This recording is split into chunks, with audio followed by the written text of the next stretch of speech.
Good morning. First, I would ask that you turn your phones to worship mode. And second, if you plan on making a joyful noise with me this morning, if you're going to sing, that is, please remember your masks. Our gathering song is number 318, We Would Be One, and you'll see the lyrics on the screen.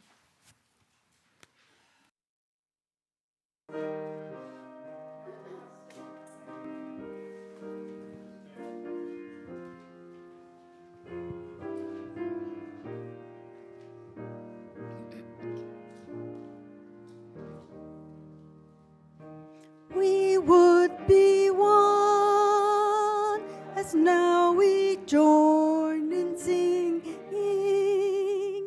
our hymn of love to pledge ourselves anew to that high cause of greater understanding of who we are and what in us is true. We would be one in living for each other to show to all a new community. We would be one in building for tomorrow a nobler world than we have known today. We would be one in searching for that meaning which binds our hearts and points us on our way. As one we pledge ourselves to greater service with love and justice strive to make us free.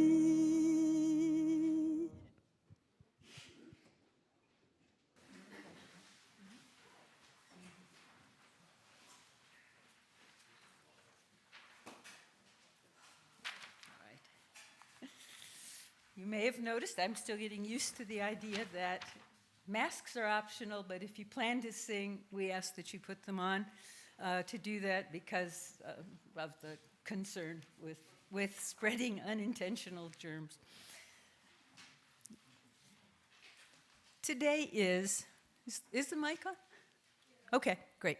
Today is Stewardship Sunday, and we intentionally chose that title rather than Pledge Sunday to stress the importance of the many ways that all of you and all of our members and friends support this congregation through their gifts of time, talent, and treasure. The results of the recent visioning circles confirm that our members value our committees, covenant groups, and interest groups. You said you would like more emphasis on activities that bring us together in community and strengthen our ties to one another.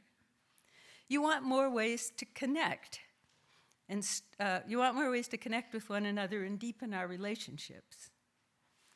You praised our community outreach and social justice projects and recommended that we help other community groups that have causes that resonate with us UUs.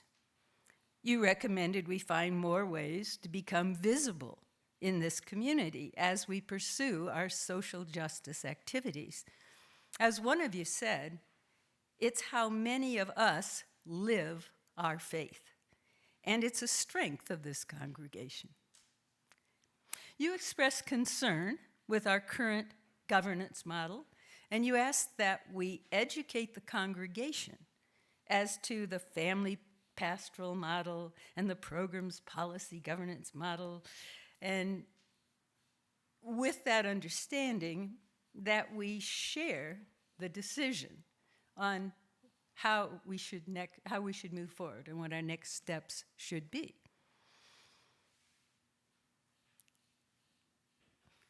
Contracting with a new minister, perhaps half-time, is a big and costly step. Are we ready? The congregation needs to approve and support that action before we decide to take that step.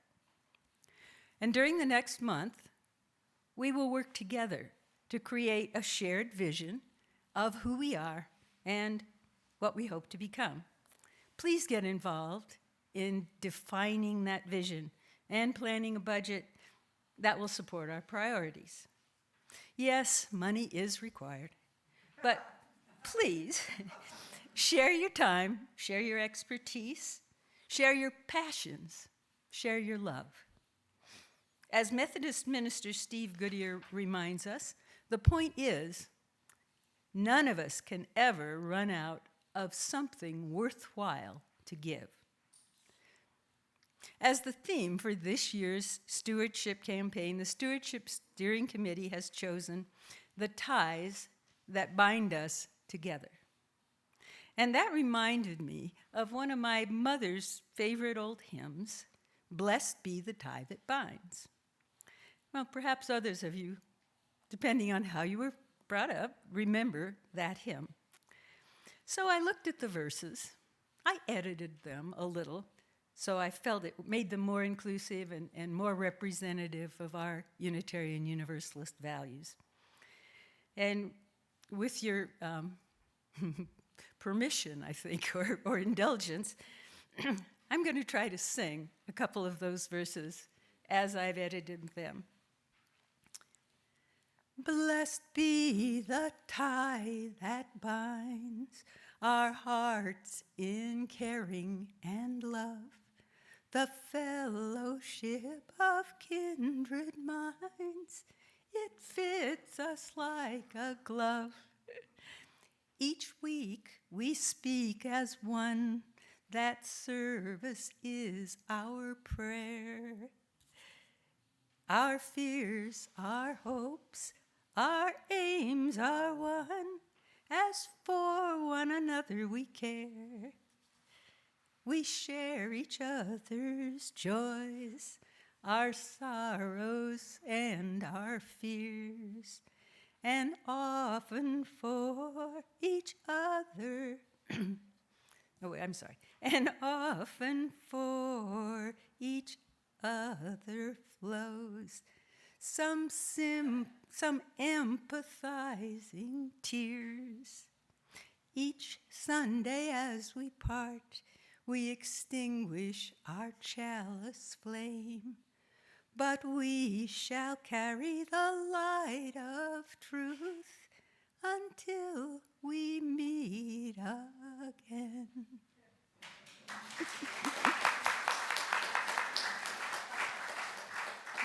May it be so.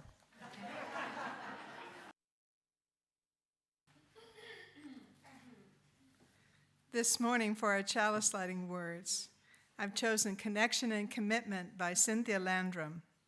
As we kindle this flame, may it spark in each of us connection and commitment to this living tradition and to each other.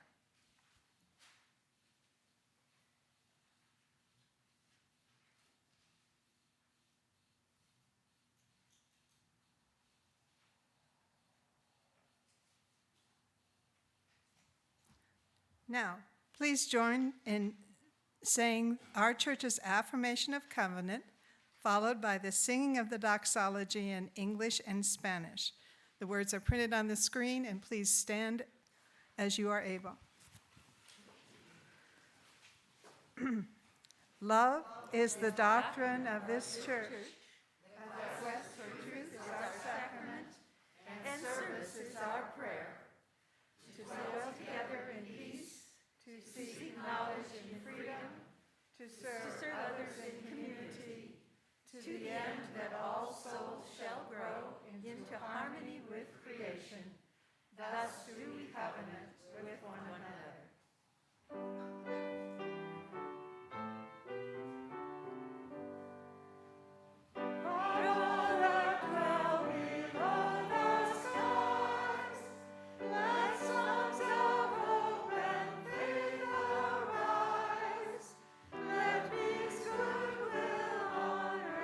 Be sung through every land by every tongue, de todos bajo el gran sol surja esperanza, fe, amor, verdad, belleza en la canción de cada tierra, cada voz.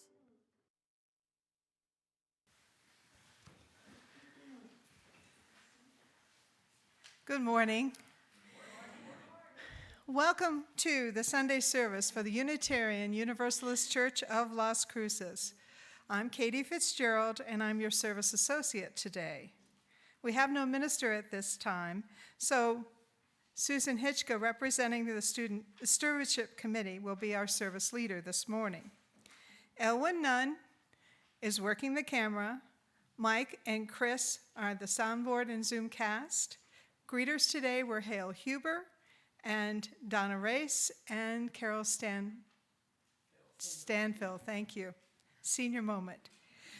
We are all delighted to be with you and equally glad that you are all with us. Unitarian Universalism has no creed nor dogma. We are a covenant-based church, meaning that we agree to live in relationship with each other according to the Unitarian Universalist principles and our congregation's covenant of right relations. We embrace diversity in all its forms. Everyone is welcome. You can learn more about our church and check out the events calendar at our website, uuchurchlc.org. If you are visiting with us today, we'd like to meet you. Here in the sanctuary, please stand and wait a moment till we get the microphone to you. Please introduce yourself and let us know where you are from. Do we have any visitors today?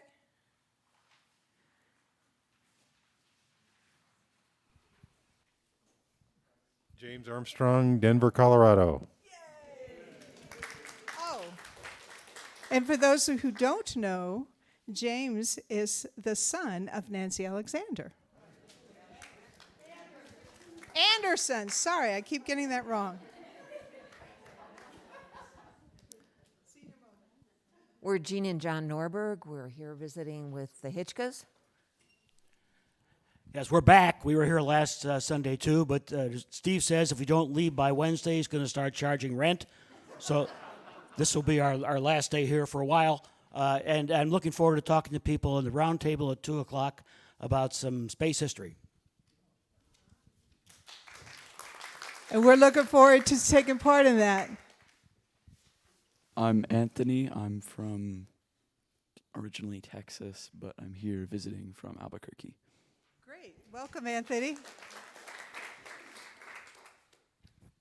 I'm Connor, and I'm also visiting from Albuquerque. Welcome. I'm Benita, and these two, as well as some others, are the youth group that came down from Albuquerque. I think there were about 12 of us to participate in the Pride Parade yesterday with your youth, and I think it's safe to say we had a really, really good time. I'm Ben. I'm also visiting from Albuquerque, Mexico. And we're so glad that the folks from Albuquerque could join our youth and take part in yesterday's festivities, as well as stay overnight. Hello. Do we have anybody on Zoom? Chris says no. Okay. Well, we are happy to welcome all of our visitors, even those who have to scoot out of town this week for fear of having to pay rent. We're very pleased that you have joined us today.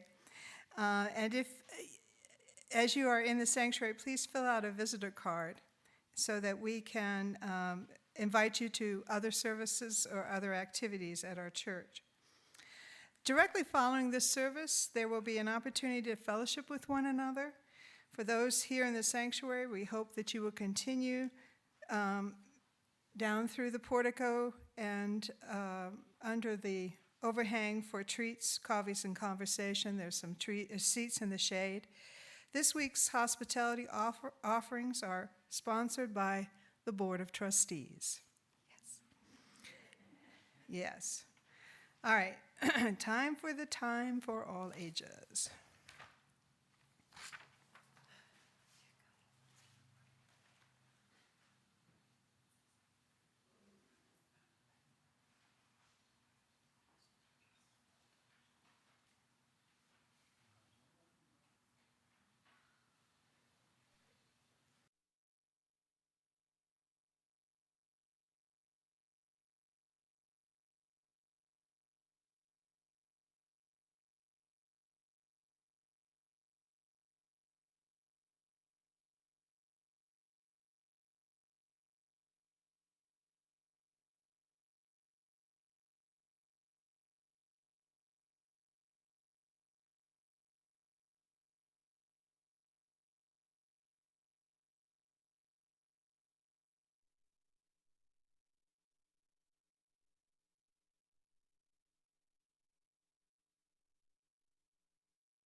Omu said.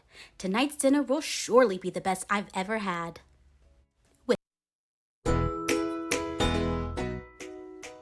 Thank You, Omu by Og Mora. On the corner, that sure sounds yummy. Omu thought for a moment. She was saving her stew for dinner. First Street and Long Street on Omu by Og Mora. On the corner of First Street and Long Street, on the very top floor, Omu was cooking a thick red stew in a big fat pot for a nice evening meal. She seasoned and stirred it and took a small taste. What a delicious stew, Omu said. Tonight's dinner will surely be the best I've ever had. With that, Omu put down her spoon and went to read a book before supper. As the thick red stew simmered on the stove, its scrumptious scent wafted out the window and out the door, down the hall, towards the street, and around the block until someone was at the door. When Omu opened it, she saw a little boy. Little boy, Omu exclaimed, what brings you to my home? I was playing with my race car down the hall when I smelled the most delicious smell, the little boy replied. What is it? Thick red stew. Stew, he sighed. That sure sounds yummy. Omu thought for a moment. She was saving her stew for dinner, but she had made quite a bit. It would not hurt to share. Would you like some? The little boy nodded, and so Omu spooned out some thick red stew from the big fat pot for her nice evening meal. Thank you, Omu, the little boy said, and went on his way. With that, Omu closed the door and went back to her book. As she read, her thick red stew scrumptious scent wafted out the window and out the door, down the hall, toward the street, and around the block until someone was at the door. When Omu opened the door, this time she saw a police officer. Miss Police Officer, Omu exclaimed, what brings you to my home? I was on duty down the street when I smelled the most delicious smell, Miss Police Officer replied. What is it? Thick red stew. Ah, stew, she said, and her mouth watered. That sounds mighty tasty. Omu thought for a moment. There was still enough to share. Would you like some? The police officer nodded. Once again, Omu spooned out some thick red stew from the big fat pot for her nice evening meal. Thank you, Omu, the officer said, and went on her way. And so, for the second time, Omu closed the door and went back to her book. Sure enough, as she read, her thick red stew scrumptious scent wafted out the window and out the door, down the hall, toward the street, and around the block until again, someone was at Omu's door. This time when she opened it, she saw a hot dog vendor. Mr. Hot Dog Vendor, Omu exclaimed, what brings you to my home? I was selling my hot dogs down the block when I smelled the most delicious smell, Mr. Hot Dog Vendor replied. What is it? Thick red stew. Oh, stew! The vendor licked his lips. That sounds quite delectable. So Omu spooned out some thick red stew from the big fat pot for her nice evening meal. Thank you, Omu, the hot dog vendor said, and went on his way. Throughout the day, people from all across the neighborhood knocked on Omu's door. She fed a shop owner, a cab driver, a doctor, an actor, a lawyer, a dancer, a baker, an artist, a singer, an athlete, a bus driver, a construction worker, even the mayor stopped by. And each time they knocked, Omu shared. Soon, the sky darkened, the street lights brightened, and it was finally time for dinner. But when Omu opened her big fat pot of thick red stew for her nice evening meal, it was empty. Omu sniffled. There goes the best dinner I ever had. Sorry and blue, she sat at the table with her empty pot until... Who could that be? Omu wondered. When she opened her door, she saw the little boy, the police officer, the hot dog vendor, the shop owner, the cab driver, the doctor, the actor, the lawyer, the dancer, the baker. Why, everyone she fed today was at her door. I'm sorry, everyone, Omu sighed. My thick red stew is all gone. I have nothing left to share. The little boy tugged at Omu's sleeve. Don't worry, Omu. We're not here to ask. We're here to give. The police officer carried in a fresh salad. The mayor entered with a roast chicken. The baker brought a collection of sweet goodies. Even the little boy presented Omu with something special in a shiny red envelope. Everyone who had knocked on Omu's door that day squeezed inside her tiny apartment, and together they ate, danced, and celebrated. While Omu's big fat pot of thick red stew was empty, her heart was full of happiness and love. That dinner was the best she ever had. Thank you, Omu.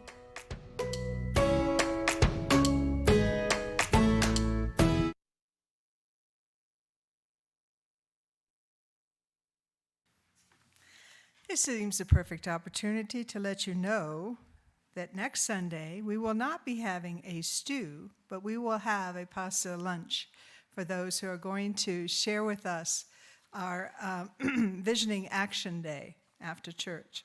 There is a RSVP form on the kitchen counter out in the foyer, so please let us know if you need a meatless or gluten-free offering. Our opening hymn today is number 128, For All That Is Our Life.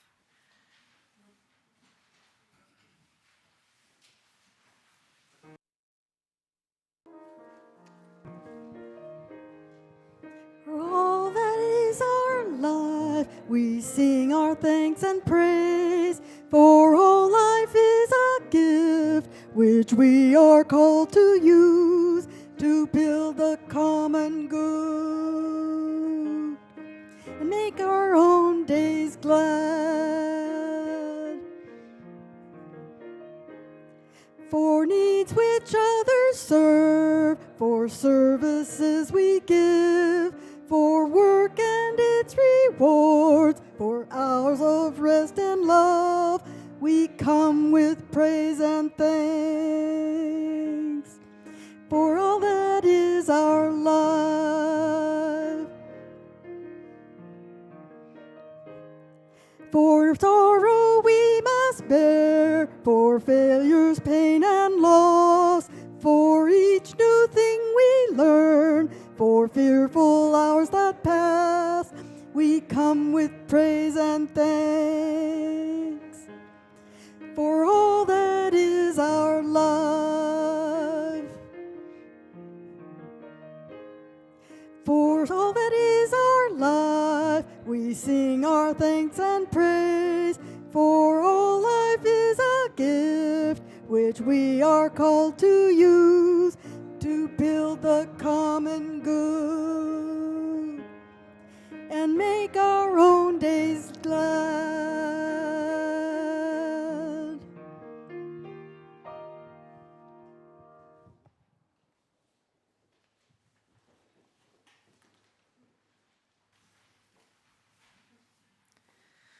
One of the ways we support one another in community is through the sharing of sorrows, joys, and milestones. Engaging with one another through the highs and lows of our existence is a hallmark of beloved community. If you have a joy, a sorrow, a milestone to share, please stand or raise your hand and wait until we can get the microphone to you. On Zoom, please turn on your camera and unmute so that you can be recognized. Please remember, this is not a time for announcements. I'm going to share my mixed blessing today. I'm very happy that my brother and nephew and their families are safe in Florida, but I'm very sorry and distressed that so many people are hurting today and in the days to come. I'm happy to have my son James here from Denver, and we've been having a good time, and he's having to work while he's here, but it's fun to have him here. I'm Jennifer Trantham, and my joy is my youngest son made me a grandmother, second time. So 2 weeks ago, I got to actually be at a home birth, and it was an amazing experience. Congratulations, Grandma. Anyone else?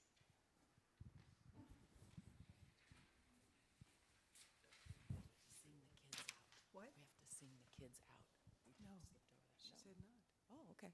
It was my extreme joy yesterday at Pride to have so many volunteers at our UU booth and all the kids that came from Albuquerque to march in the parade and spend the night here at the church. It's wonderful to hear the sounds of kids in the RE Great Room. It's just amazing. Thank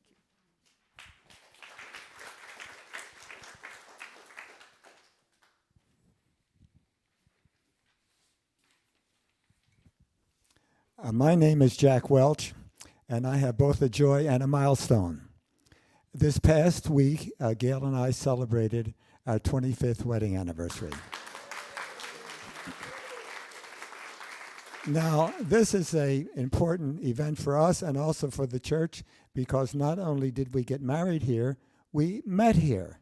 So we can thank our church for this wonderful 25 years of my life. And I think Gail wants to say something about those who gathered with us on that hot September afternoon 25 years ago. And thank you, church, for always being here for us.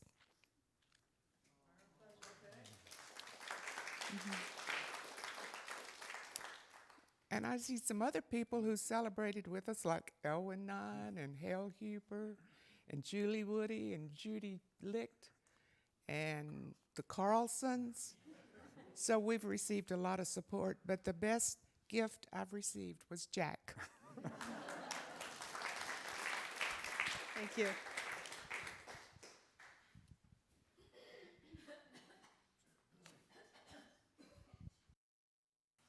All right. So, is this on? I can use this one. I've got more joys than I would want to recount for you, but seeing this sanctuary nearly full, having tech people who figure out why the heck we can't hear the Time for All Ages and make it work, having the Carlsons here playing this incredible, it's just a fabulous day. And yesterday, the Pride Day made me so proud. Proud of us and proud of the group that put that thing together, including Linda Rogers, who's one of the key organizers. It was great.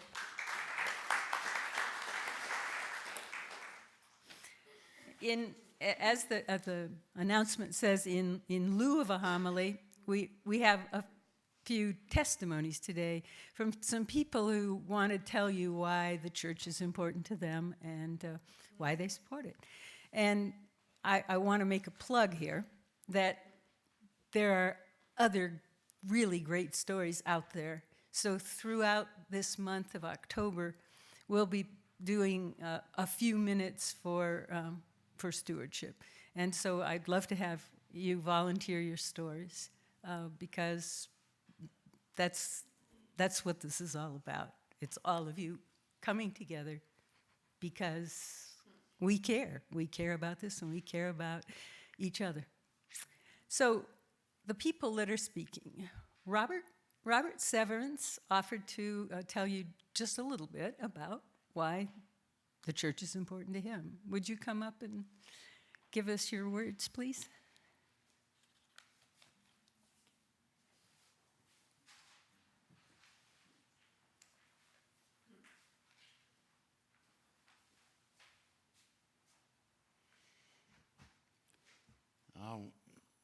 Please forgive me for reading this. My memory wanders sometimes. I can't rely on it. Why did I become a UU? Basically, scientific reasons and social reasons. Here's what we've learned from the latest orbiting telescopes. The universe is huge, larger than we can imagine. Was all of this created just for us humans on planet Earth? All of that? Does God care about our civilizations or religious groups or which team wins a football game? I've heard people pray for victory for their football team. The pattern that created and sustains the laws of physics and chemistry and so on, and even allows us to understand some of it, I choose to call that God. When I'm asked, do you believe in God? My ideal answer is, I do believe in God as I understand them. I'm not sure which is the right pronoun to use there. I reject the appealing idea of an immortal human soul that begins at conception and lives after death. An immortal soul is an idea that makes some people feel good, but it's caused trouble for thousands of years, in my opinion. On the good side, this belief in an immortal soul did cause the Egyptians to learn to dehydrate and preserve human remains. And the idea has also funded Christian churches for centuries. Some years ago, an LDS told me that as a Baptist, I would go to heaven, but I could not sit in the front row. If God has a plan, it's not expressed in terms we humans can understand, such as good and evil. In my early years, I held traditional views. I grew up as a Southern Baptist in Texas during World War II. At age 11, I was judged capable of adult understanding, so I was baptized by total immersion. I was told that my salvation was now assured. This assurance did not bring me any peace of mind because it did not address problems faced by an 11-year-old boy. My maternal grandfather was a prominent Southern Baptist minister born in 1876. As a child, every adult I knew was descended from Confederate veterans of our 1860s Civil War. The most obvious social problem in the South was mentioned as little as possible. I can remember whites who hated all African Americans on sight. But there were also Southern white liberals like my parents who took a different view. So by my teenage years, I realized that our religion faced the greatest problems in a simple way, by denying their existence. I needed years to understand that my mother believed that Protestant Christianity, based on the King James Bible, held the answer to everything. At the same time, my father, I realized, didn't believe a word of it. I feel sure he promised my mother's minister father that their children would be raised as good Baptists. My father did his best to keep his promise, even mumbling the same blessing before each meal, and taking the whole family to Sunday school and church regularly. My father was convinced that formal education with degrees and diplomas was the answer to everything. Was my parents' marriage flawed from the beginning? Well, they kept up appearances, which was very important at that time. When I was in high school, I began to question my inherited religious beliefs. I was aware that something was deeply wrong in our beloved South. On a Friday in May 1954, the Supreme Court called out school segregation as wrong and illegal. The next Sunday morning at breakfast time, my father gave the opinion that every minister in the South ought to preach a sermon supporting the court's decision. This did not happen, nor has it happened in the 7 decades since then. The social aspect of belonging to a church has remained with me. I was unchurched for several decades until a friend in the workplace suggested I try UU church in Florida. I did, and here I am. Belonging and contributing to a church feels right to me. But I could never be comfortable in a church dominated by what today we call conservatives. Although I did not know it at the time, I've been a liberal ever since about age 15. I didn't know the word back then. I know something of our religious history. The Unitarians rejected the doctrine of the Trinity, and the Universalists believed that all souls were saved. Today, both of these theological questions are totally uninteresting to me, at least. I recognize that several generations earlier, these were questions of great significance.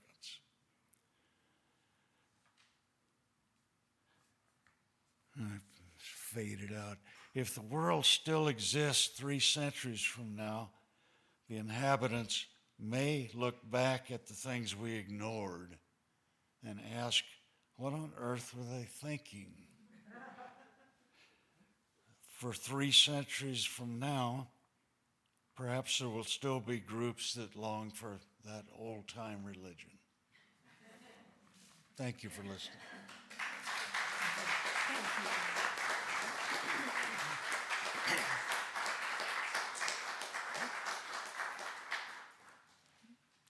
So next, we have Jennifer Trantham. And those of you who've been here quite a while know she was brought up in the church, and she brought her kids up in the church. And she has some words for us that I'm looking forward to.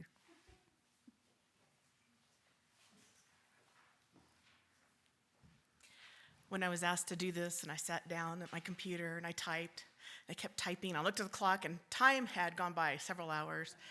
And so I thought, I better time where I'm at right now. I wasn't even finished, and I was at over 15 minutes. So I said, okay, rewrite, and I got it down to maybe about 7. So anyway, it still kind of goes on. But I did grow up in this church, and my life has been uniquely shaped by this Unitarian Universalist family. At age 12 years old, my family moved here as my father was the first settled minister. That was exactly 41 years ago this week. Wow. It was amazing to grow up in a community of like-minded people with similar values. In my childhood, my father was a Baptist preacher, so my very early childhood was in a Baptist church. By the time I was too young to ever be indoctrinated in the philosophy, but by the time we found the UU church, I'm kind of going off for a minute because I just want to explain. My father became a UU minister, and that was what brought us here to Las Cruces. Many church members became very important adult friends and mentors that helped shape who I am today, being my confidant, my guide, role model, and my net, which was very important during the teen years, especially when your own parents are not very cool. I love you, Mama. As a member of a very active UU youth group, thrilled to death to hear that the Albuquerque group is here today. It was an awesome experience in my youth group days. We connected with many New Mexico UU youth groups and learned about different religions. We participated in the About Your Sexuality class with a nun and a bishop, if you've not heard that one before. Our youth group was supported by the likes of Ben Lucchini, Elwin Nunn, Clayton Flowers, and Joan Small, and many others. The AYS classes were led by Elwin Nunn and Barbara Bishop, by the way. How many people can say that their sex ed class came from a nun and a bishop? And a few years later, we had a minister who joined the team, and they got to add a Christian. Our former minister, Mark Christian. So a nun, a bishop, and a Christian. Anyway. Let's see. I lost my place again. I went off. Sorry. Our youth group also participated in a larger church community with pancake breakfasts, soup luncheons, and helping with the church fundraising at the whole enchilada fiesta or the Renaissance Fair, bake sales at the mall, grounds cleanup, and much, much more. During my youth in this community, the church decided to help unite older congregants with the youth and started a very meaningful and successful church grandparent program. Many relationships still hold today, including mine. My sister and I were paired with Elwin Nunn. Thinking he was too young to be our grandfather, we decided he would be our uncle. And to this day, Uncle Elwin does not miss reaching out at Christmas, birthdays, and even events in between with cards and calls. He even took on my two sons, who also call him Uncle Elwin. Many new families were formed with that UUCLC program, most with lifelong relationships. As a young adult in college, I taught Sunday school classes to a group of 5 to 7-year-olds. Then my life became busy and I did not come around the church as much. Work, classes, new social life often required my Sunday mornings. I still came around, but sporadically, and in my early 20s, I even did a year or so stint as secretary of the board. In 1992, my dad died unexpectedly of a massive heart attack. It was devastating, not only to me, but to the church. I remember that night. Mom called me to the hospital, and when I got there, I remember Uncle Elwin and a few other church members being there, supporting Mom, my sister, and me. The church came together and supported not only my family through this difficult time, but each other. As a church family, they came together to push forward as a congregation, and they did. And I say they because I took a little hiatus.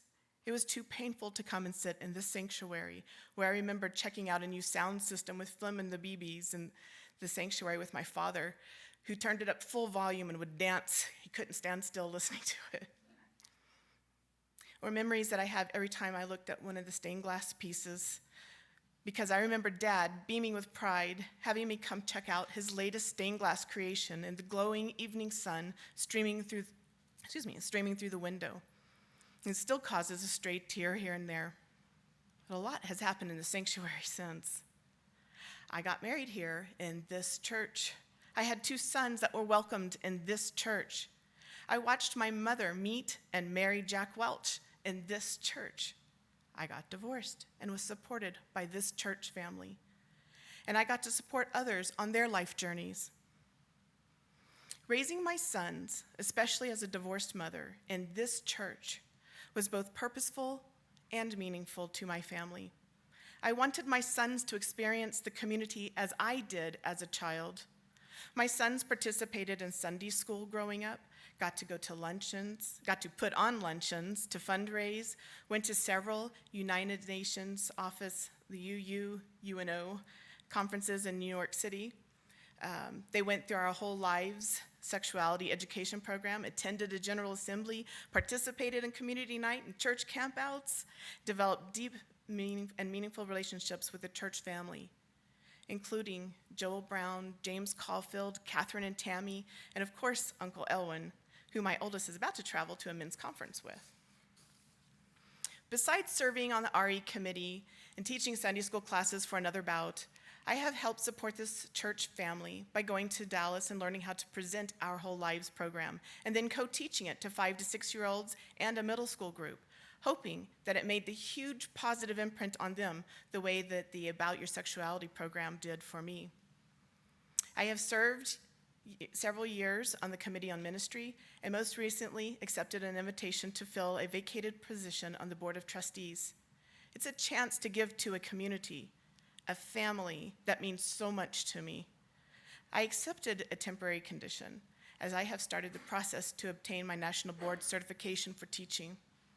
Because our community is in a state of transition, I feel strongly that I would like to continue supporting my church family in this capacity, if you will have me come the January elections. Although I have periods of time that I come around less, I am committed to this Unitarian Universalist Church of Las Cruces. This diverse group of wonderful people is my family. I grew up here, I got married here, had kids and divorced. This is the family that I hope my adult sons will reconnect with. This is the family that nurtured my mother in her recent near-death illness and supported Jack and me through it. My mother, by the way, held on to each text, card, and outreach during that time. It was a desperately needed connection for her that I believed helped her fight for her life instead of giving in. She would have us, my sister and I, read them to her daily, reread, I should say. Thank you for that, from the bottom of my heart. Our church has certainly had its challenges over the years, but the essence of who we are as a community, as a family, has always remained and pulled us through the challenges. We are not just a group of people that come together on Sundays. We are a community, a family that support each other through life's tragedies, trials, and tribulations. And I am very proud to be part of this community, and I look forward to the future of this family. I hope, sorry, I'm almost done. I hope you feel as I do that this UU family is worth supporting with time, talent, and treasure. Blessed be the ties. Thank you.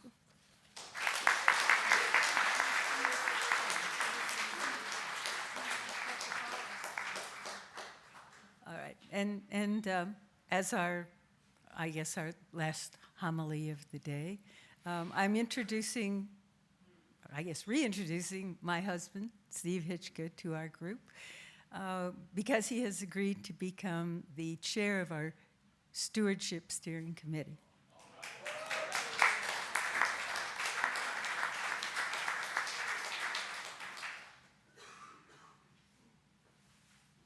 I found that through the years that when you become a UU member, they give you the hardest jobs.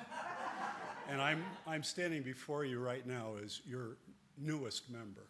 I have reconnected with the church.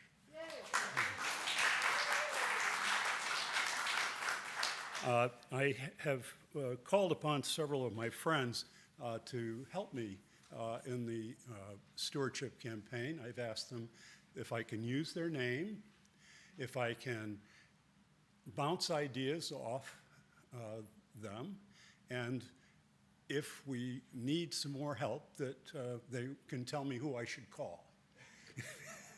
Anyway, we're not going to ask a lot of these people, but they're wonderful people.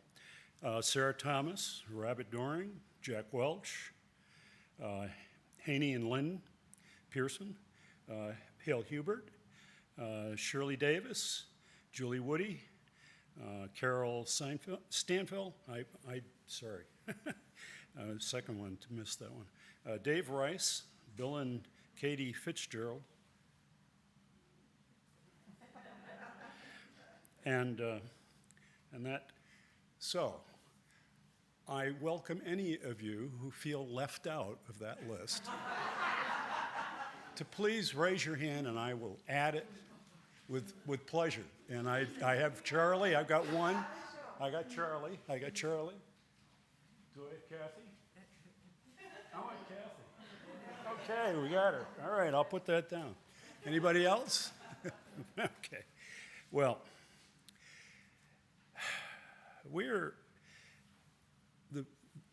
I chose these people because we're in agreement that we must survive the COVID setbacks we've had, and we also need to survive the attacks that liberal thought and that comes daily on the integrity and dignity of every human being. The attacks are unmerciful, and we need to stand up and be counted.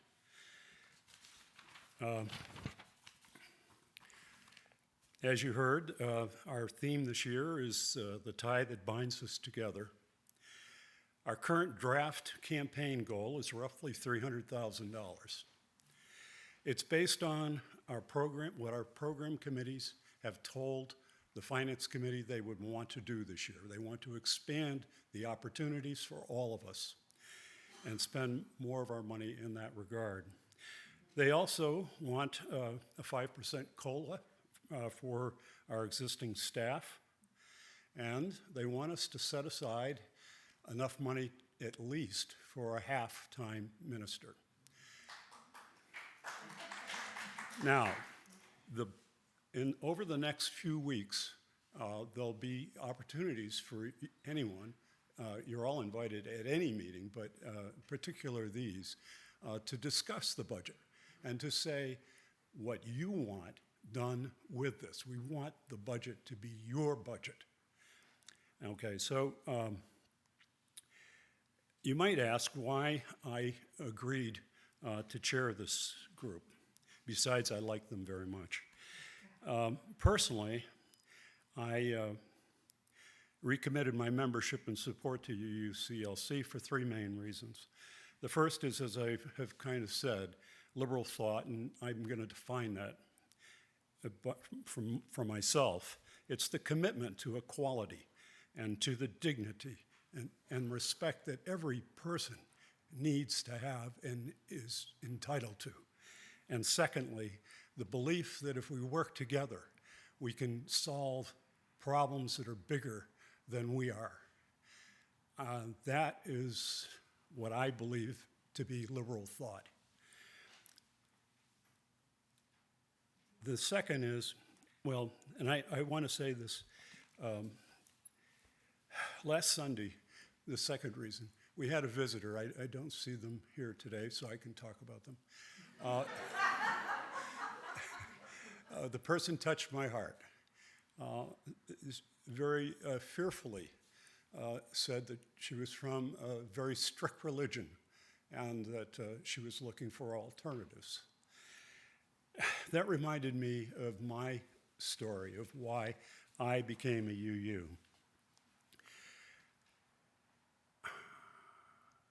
I came from a strict religion myself. I was born into and brought up a Christian Scientist. For those of you who don't know what that is, they believe strongly in faith healing. And in fact, they feel that doctors and science, Robert, even science, is an affront to Jesus and to God.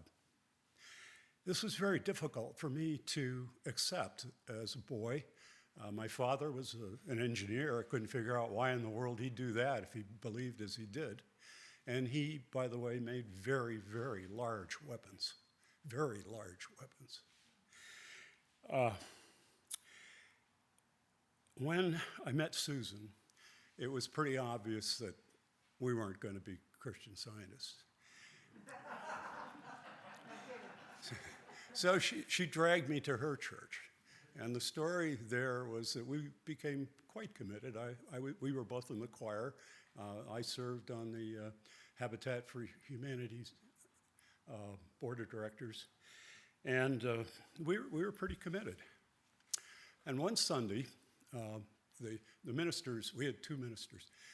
The first one was really an RE director, but they led off the service. And it was a lovely sermon on the Beatitudes and the love that Jesus asked us all to share with one another. Well, that was nice.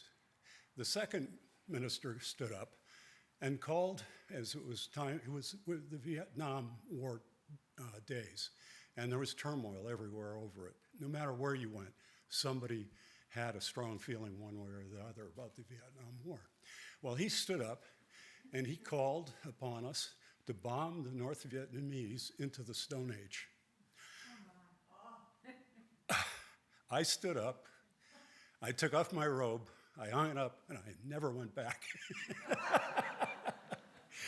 So anyway, we moved to Washington shortly after that, and our Sunday mornings were taken up by going to the Smithsonian. We had 2 little girls, and I wanted them to see it all. I wanted them to learn everything they could, and everything was free, and it was beautiful, and we did that. Well, Susan decided that those kids needed to go to church. And on Easter Sunday in 1972, 2 months before the Watergate problem started, she took the girls to the Unitarian Church in Arlington, Virginia. I wouldn't go. I'm not going there. I mean, that's not going to happen. So I stayed home happily reading the Washington Post, which was a very thick Sunday paper, and I loved the Washington Post. The best part of being in Washington was reading that thing.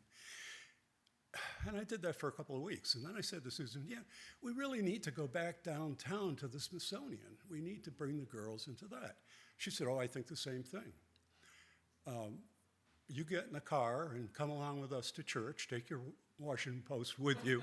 You can read it out in the car if you like, or you can come into the church.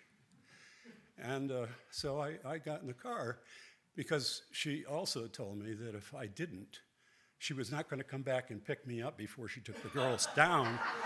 And I would not have the chance to see them run through the fields of flowers. I wouldn't see them play on the hippopotamus. I wouldn't see them pointing at the elephant. I wouldn't see them running madly through the Hirshhorn trying to get out of there because they didn't like that place. But anyway, or when I forgot, we'd go out for hamburgers afterward at Roy Rogers. They were best hamburgers in town. So anyways, we drove to the church together. And when I got there, I didn't have my Washington Post. It's called WAPO. I didn't have it. So I went into the church. I was terrified. I figured God was going to hit me with a bolt of lightning at any second. And I sat there and I looked around and I was wondering, oh my goodness, how did I get in here? And I read on the wall that our first principle is that we believe in the dignity and the worth of every human being. And it struck me as being such a wonderful statement, such a wonderful thing. And the other thing was the sermon was pretty good too. He talked about spring as renewal and life being a process of renewal. And walking out, I met very interesting and friendly people. And I said to myself, you know, I'm not insane. I've found my tribe. Well, looking back on it and looking around, especially seeing Dave here and John over there, maybe I just found similar crazies. Anyway, that was the second reason. The third reason that I renewed my membership and commitment to this church is that the last 10 months have been very difficult for me without you. I felt that I was without you. And yes, Gail, I was one who wrote to you. Anyway, I missed that connection. And when I was with you all, I felt bad that I was disconnected. Anyway, that's that. I would just like to point out that on the back of your service thing is a pledge card. I hope that each of you will fill it out and return it quickly. The quicker the better. And the reason for that is that the pledge drive makes up about 90% of the resources that we have to put the program together that you want, that you're asking for. We need that money to do that. But we also need to know how big it is so that we can form a budget and we can stick to that plan for at least a couple of months. Anyway, I looked at her. She's changing the budget all the time.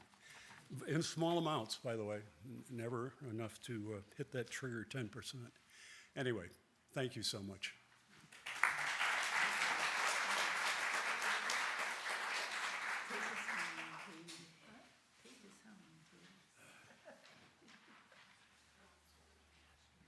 It's time again to sing our anthem, number 129, Let Love Continue Long.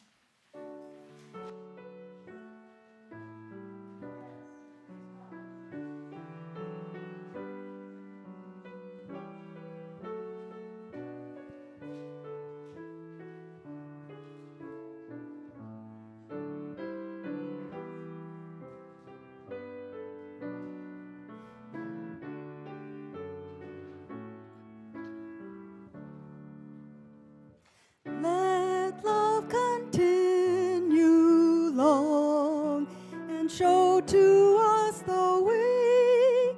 And if that love be strong, no hurt can have a say. And if that love remain but strong, no hurt can ever have a say. If love cannot be found, though common faith prevails, when love does not abound, a common faith will fail.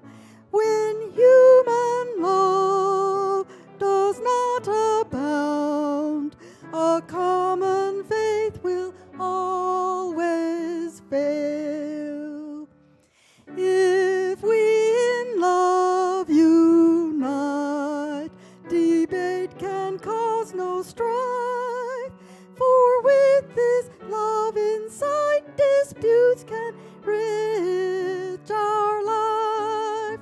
For with this bond of human love, disputes can mean a richer life. May love continue long and lead us on our way. For if that love be strong, no hurt can have a say. For if that love remain but strong, no hurt can ever have a say. And welcome back, Steve.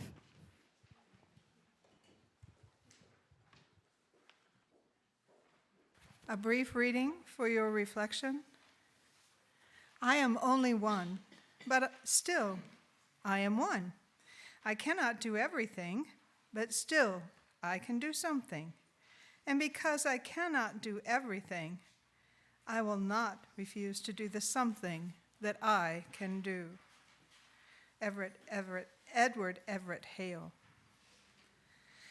It's time for the sharing of our gifts. Please refer to the electronic order of service or to the member section of the church website for those of you online to see how you can continue making pledges if that's your preference.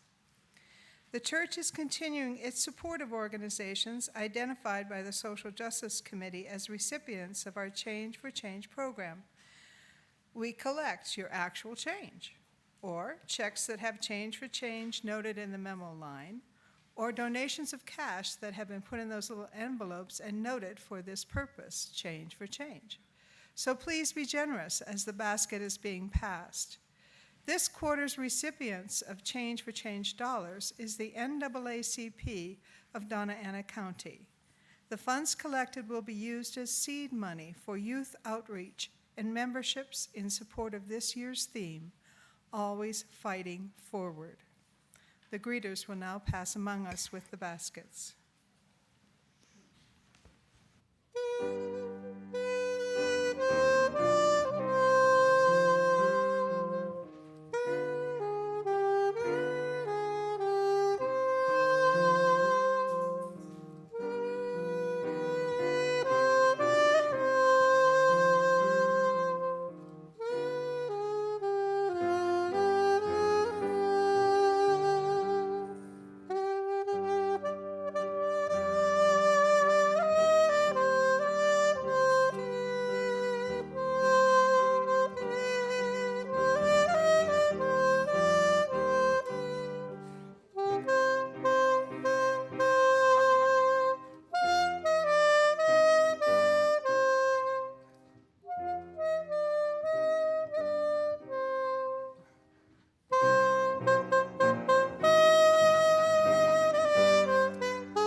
It's going to be tough to follow that.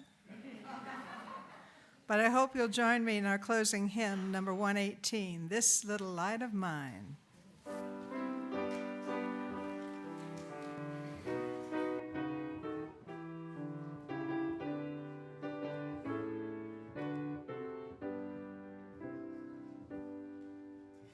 This little light of mine, I'm gonna let it shine. This little light of mine, I'm gonna let it shine. This little light of mine, I'm gonna let it shine. Let it shine, let it shine, let it shine. Everywhere I go, I'm gonna let it shine. Everywhere I go, I'm gonna let it shine. Everywhere I go, I'm gonna let it shine. Let it shine, let it shine, let it shine.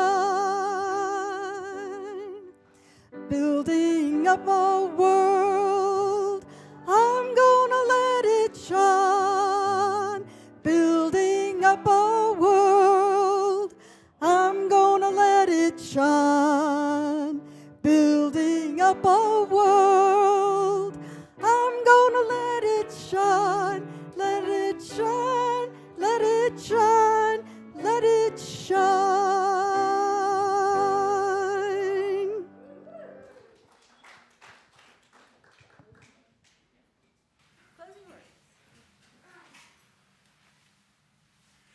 have to put on my glasses here. May we go forth from this place, thankful for the life that sustains and renews us, and open to the grace that surrounds and surprises us. May we go forth from this place with openness and with thanksgiving. As we close this service, my message is that our church needs your time, talent, and treasure. If you haven't heard it, please listen up. We need to maintain, we need to defend our call to recognize the worth and dignity of every human being. We need to maintain a welcoming presence here in Las Cruces to greet those seeking spiritual truth and work to support a country that welcomes and respects the worth and dignity of every human being. Please join me in making this a reality for ourselves, for our children, our grandchildren, our neighbors, by supporting this church and by voting in November.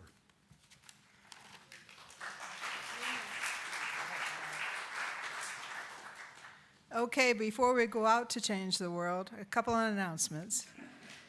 This afternoon, don't forget the round table. John Norberg is going to talk to us about some of the astronauts he knows, as well as just the space explorations on the part of the United States. Invitation to all who want to get involved on our Vision Actioning Day. That's next Sunday, so we need your RSVP by October 5th. That's the middle of the week, so we properly provision to feed lunch to everyone. Your ideas, your enthusiasm, your effort, they're going to be so important as we move forward this month and into the days and months ahead of us.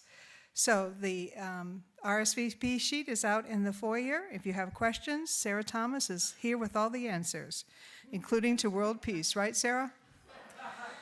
And I would be bereft if I didn't remind you that on the 23rd of this month is a very special service, the Soul of Animals. And if you have, as many of us do, pictures of a member of your family that's a pet, either living or has gone on the Rainbow Bridge, as my brother calls it, please send that to Dave. He's preparing a slideshow for that Sunday.